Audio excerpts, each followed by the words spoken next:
pirmā tāda atmiņa ir, ka mana vecā mamma, viņa man turēja klēpī šādi, un viņa man dziedāja dziesmu. Tā dziesma bija tāda un kustējās, un tā bija absolūta drošības sajūta, kad es jūtos apņemta tādā klēpī. Man vecā mamma mazgāja ar rokām drēbes, un viņai bija tādas ļoti tādas sačavrlējušās, tādas raupjas tās rokas un augstas arī. Tur nebija fizisks siltums, bet tas, kā viņa man pieskārās ar viņām, tur noteikti bija ļoti liela mīlestība. Ļoti tāda liels rūpes pasargāšana. Viņas bērēs, viņa gribēja, lai es esmu tas cilvēks, kas uzsedz viņai villaini virsū. Un tas bija ļoti liels gods. Es biju ļoti satraukusies.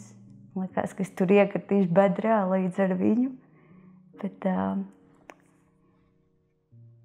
iespējams, ka tas bija tas mirklis, kur es viņā varēju kaut nedaudz iedot pretī to, ko viņa man dēva. Tad, kad es biju bērns un viņa man ajāja, tur bija tas siltums un tās rūpes.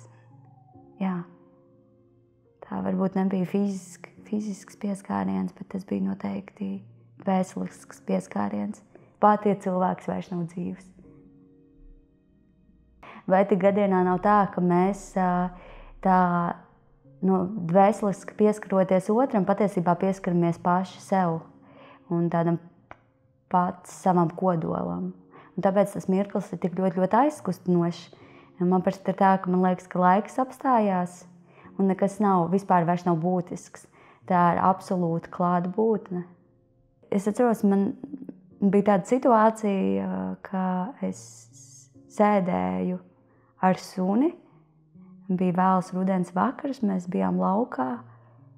Un man bija sajūta, ka mēs viens otram pieskaramies. Tādā ziņā, ka pēkšņi notika tāds brīnums, ka es jūtu, ka mūsu sirds pukst vienā ritmā. Un pēkšņi vairs nav svarīgi, vai tu esi cilvēks vai nē. Ir vienkārši tas brīdis, kurš ir svētlaimīgs. Ka tā ir pieskaršanās vai pieskāriens, man liekas, ka tā ir satikšanās. Tu satiecies. Man bija tagad šajos Ziemassvētkos,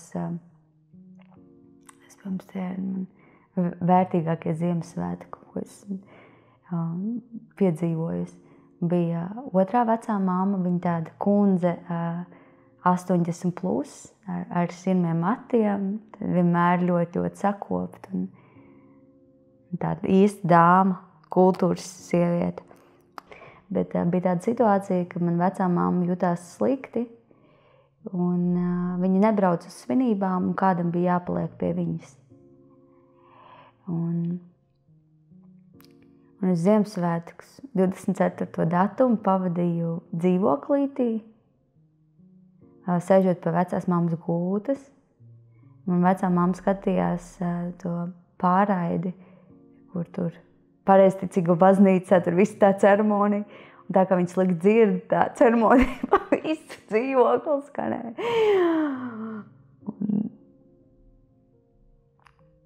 Jā, un tur kaktā viņai maziņš kaķēns, tas kaķēns tur kaut kur vēl spēlējās. Un viņa gulēja tā ar sānu un skatījos to televizoru. Un es viņai sēdēju aiz galvas un man liekas, ka tā nebija pirmā reize, kad es viņai noglaudu galvu, bet kaut kā tā situācija, ka ir Ziemassvētki un viņas tie sirmie mati.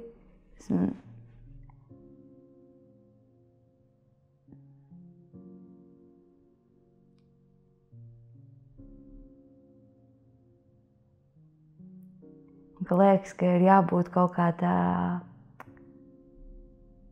īpašai pietātei, lai varētu viņus aiztikt un noglaudīt galvu.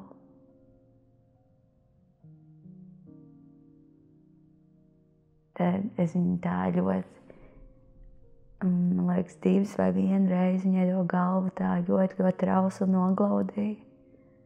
Mums abām bija asars acīs.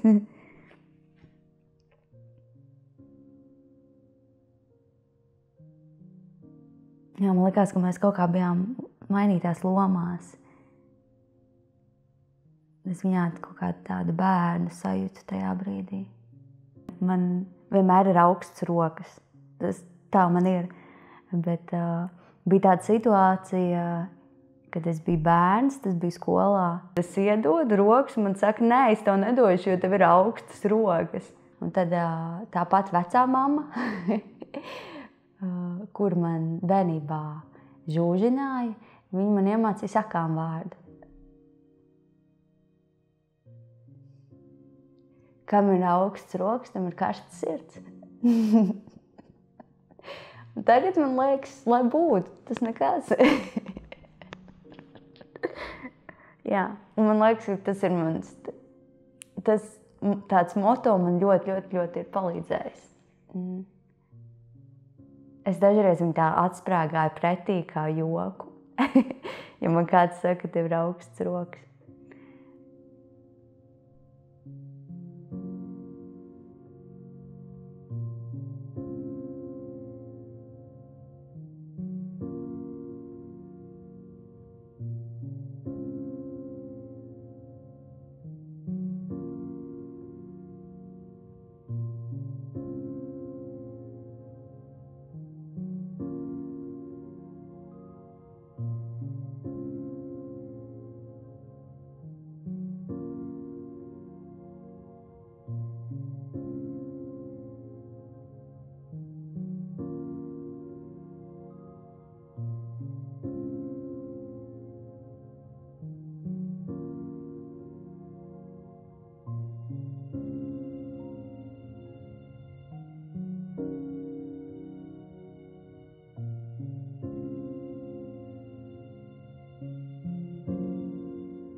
Svešinieks. Jā, tas bija svešinieks. Jā, liekas interesanti, ka tā. It kā liekas, ka ļoti skaisti veidojas saruna un tā, bet Es biju arī tā diezgan naiva. Varbūt tajā ir arī viens no iemesliem, iespējams tāpēc, ka es vienkārši biju naiva un man likās, ka arī pretējā dzimuma pārstāvji vēlās vienkārši ar mani parunāt. Bet lielākoties, kā pēc tam izrādījās, vairākiem bija citādas domas par mani un citādi mērķi. Un toreiz man vienkārši nepaveicās, teiksim tā. Jo es atceros to sajūtu, ka tas bija ļoti tāds nepatīkams pieskāriens. Tas bija, es teiktu, tā vardarbīgs pieskāriens un tā žņaukšana bija tāda, ka man tiešām likās, ka es vienkārši lūdzos, man liekas, visiem Dieviem tajā brīdī, lai mana mamma no ziņām neuzzina, ka tur kaut kāda, bet ka viņas meita tiek atrasta kaila grāvī, tur pie Daugavas. Jā, tas bija viss, par ko es lūdzos, un man liekas, tā lūkšana bija vienīgais, kas man palīdzēja tajā brīdī. Bet jā, es vienkārši no tās situācijas, es neteiktu, ka es jūtos satraumēta. Es vienkārši paņēmu kaut ko. Tā ir nepatīkama situācija, jā, tā bija ļoti smaga situācija, tīri emocionāli, jo es jūtu tādu kā dzīvības apdraudējumu. Man nebija bail nomirt, man bija vairāk bail par manu māti. Man bija vairāk bail par to, vai viņa spēs vispār pārdzīvot vēl otras meitas nāvi. Un tas bija vienīgais, kas man tajā brīdī bija tāds bag. Biju es pret pasauli. Es dzīvoju tādā uzskatā, es dzīvoju tādā dzīves skatījumā. Man bija bail dzīvot. Jā, man bija vienkārši bail dzīvot. Un man bija bail pieņemt dzīvi, tāpēc, ka caur kaut kādu bērnības to savu prizmu es sev esmu iestāstījusi, ka dzīve ir bīstami. Iegriešana ādā, ar asiem priekšmetiem, un diezgan apzināti. Ir bijis tā, ka ir sists, ir bijis tā, ka ir žņaukts, un es ļāvu citiem arī nodarīt sev fiziskas sāpes. Teiksim tā, fiziski it kā nepatīkamus pieskārienus, bet tajā pašā laikā man bija tāds iekšējais stāvoklis, ka man tas deva kaut kāda veida apmierinājumu. Jā, pēc pašnāvības mēģinājuma es sapratu, ka es gribu citādāk. Un sākās arī tas citādāk, un kopš tā brīža ir pilnīgi citādāk. Es it kā redzu to dzīvi īstajām krāsām, un tās ir dažādas, un es vienkārši pieņemu tādas, kādas tās ir. Tu vari izdzīvot, tu vari dzīvot, jo tu jūti, un tu ļauj tam parādīties, tu ļauj tam izpausties. Un šī istaba arī. Tas viss, ko šeit redzi, ir mana vēlme nomirt. Tas ir aizgājis tādā skaistumā. Vienmēr, kad es gribu nomirt, es radu. Es vienkārši aizēju radīt. Es satiku vienu cilvēku. Pēc pirmā skatiena man bija vienkārši sajūta, ka es pazīstu to cilvēku 100,000 gadus. Un es vienkārši zināju, ka vienā brīdī mēs uzrunāsim viens otru. Un tā sagāja, ka laika gaitā mēs izveidojam daudz tuvākas attiecības, kurās mans uzdevums bija iemācīties mācības un nobriest. Un tāpēc vienkārši vienā no reizēm es atļāvos sev atslābt. Un tajā intīmajā reizē man pat nebija tā, ka fiziski es pieņemsim, kā to cilvēku var teikt, nobeigtu, vai man būtu tas kaut tā finiša, kaut kāda taisna. Nē, tas bija kaut kā, es nezinu, varbūt esmu sadomājusies savā galvā kaut ko. Bet it kā es ļoti sakrāli izjūtu vispār cilvēku, otru tā kā būtni. It kā es izjūtu to kopumu, kas mēs esam ar to cilvēku. Ak, Dievs, man pilnīgi zosāda pa visu ādu, bet tas bija, Es to varētu pielīdzināt kā sajūtu, kur es jūtu, kad es esmu ļoti dziļā meditatīvā stāvoklī. Tu vienkārši esi, un tas ir kaut kas, kas vienkārši, kaut kāds, kas apvalks, tu esi vienkārši tu, tas cilvēks, un jūs esat divas pasaules kopā, un jūs esat viena pasaule tagad. Un tāds, un tas bija vienkārši fantastiski, un kopš tās reizes es solīju sev, ka es uzticēšos. Pirmā intīmā pieredze, kuras jūtos droši. Jā. Neskatoties to, ka man ir bijusi tāda salīdzinoši bagāta pieredze, tā bija pirmā, un es biju pārsteigta, ka tā var. Un es vienkārši biju šokā.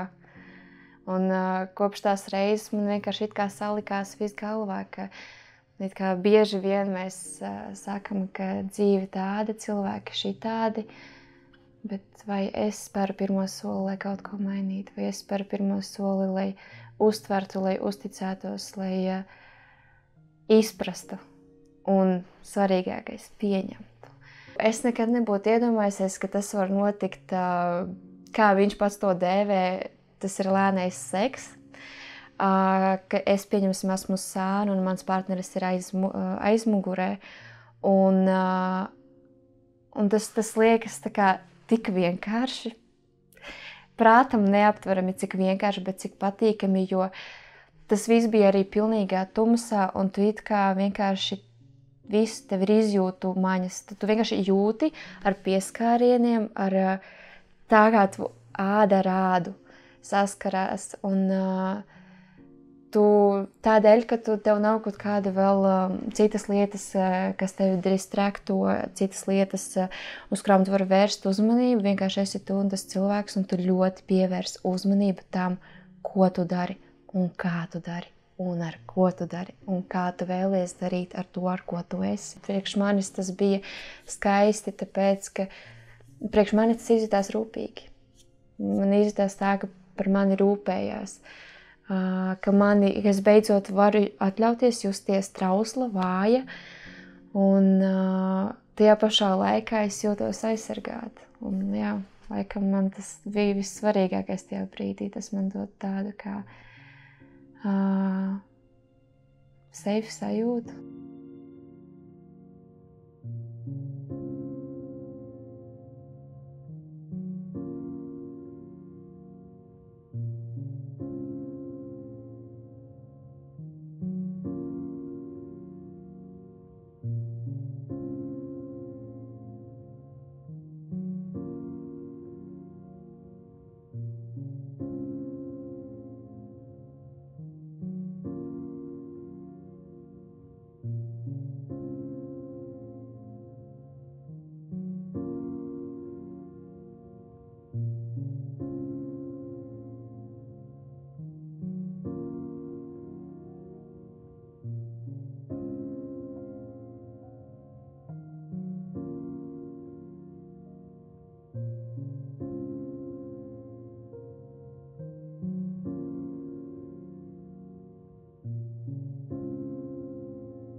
Visu bērnību un arī tādas, varbūt ne tikai bērnību, bet līdz pat kaut kādiem 20 gadiem vienmēr tā bijis, ka esmu kaut kādā vidē, kas varbūt neļauj man būt man pašai, jo kaut kāds nosodījums, apcelšana un kaut kāda tāda bijusi vide, kur es nejūtos droši būt pati un brīvoties, un tad es laiku meklēju veidus, kā no tā tikt vaļā. Es vienmēr esmu zinājusi, ka esmu biseksuāla, bet tā kā nekad īsti nav sanācis kaut ko vairāk izmēģināt. Un tad kaut kā mums vienkārši simpātijas mūsu starpā radās. Sēdējām, kaut ko runājām, un tā jau, sākām kaut kādiem pieskārieniem, un tad skrējām ārā bučoties, paslepus no visiem. Un kaut kā tā pēc tās reizes sākām tikties ik pa laikam, tā paslepus.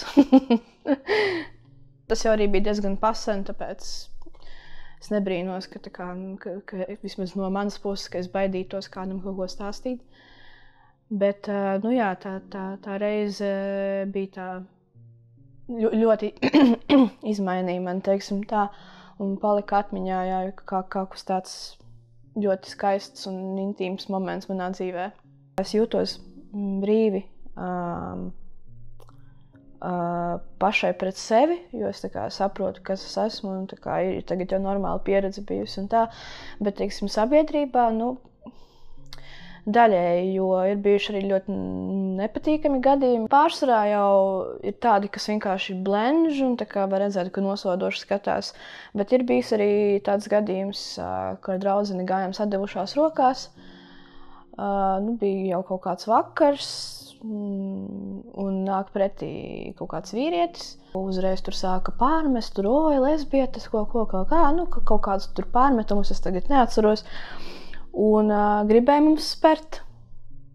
Pat tā, gribējām saukt jau policiju, un tad jau viņš aizbēga pats. Bet, un cik esmu dzirdējis no kaut kādiem draugiem, un tad tādas situācijas gadās joprojām Latvijā. Teiksim, Berlīnē staigājot, tur vispār neviens neskatās. Tāpēc, protams, es jūtos tur daudz brīvāk un cenšos regulāri turien braukt, lai var justies brīvi, bet Latvijā nepārāk. Kad es aizbraucu uz to Berlīni, tad es pati sev pateicu, ka tagad es vienkārši visam teikšu jā, normas robežās, izmēģināšu visu kaut ko. Tas, kas man riktīgi vispār pavēra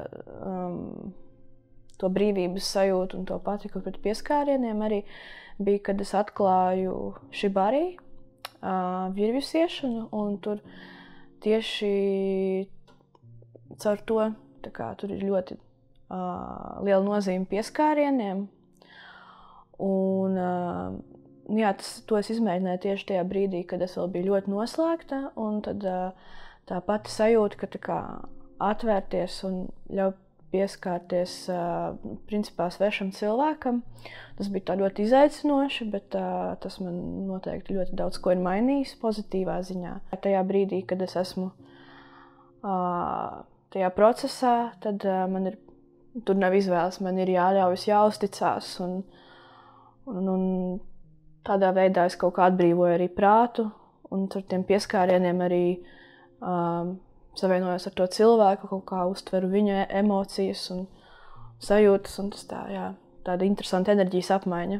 Gan ar tām virvēm, gan rokām kaut kā tāda ļoti intīma sajūta, bet tādā kaut kādā pilnīgi citādākā veidā, nekā varētu iedomāties, es nezinu, viss tas kaut kāds fiziskais stimuls, nezinu, tās virves, kad tevi rīvējās un viss tāds siltums un tādas kā vibrācijas pa visu ķermeni, tāda ļoti interesanta sajūta. Un tas, ka vienkārši jo vairāk tā kā sasienu, jo tieši vairāk tā kaut kāda brīvības un drošības sajūta arī. Un tajā brīdī es sapratu, ka tomēr manī ir iekšā tas, ka es varu atbrīvoties un ļauties kaut kam tādam.